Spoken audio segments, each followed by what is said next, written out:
2026వ సంవత్సరంలో జనవరి నుంచి డిసెంబర్ వరకు మీన రాశిలో జన్మించినటువంటి వారికి ఏ విధంగా ఉండబోతుంది? గ్రహాలు అనుకూలమా, ప్రతికూలమా?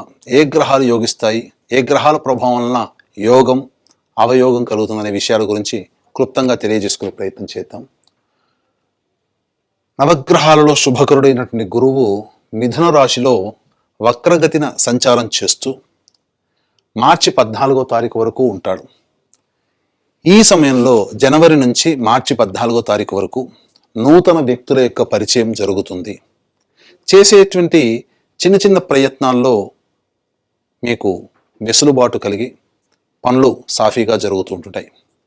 కొన్ని ప్రయత్నాల్లో ఆటంకాలు వచ్చినప్పటికీ కూడా కొద్దిపాటి ధైర్యం, కష్టముతో ఆ సమస్యలన్నింటినీ కూడా పరిష్కరించుకోగలుగుతారు.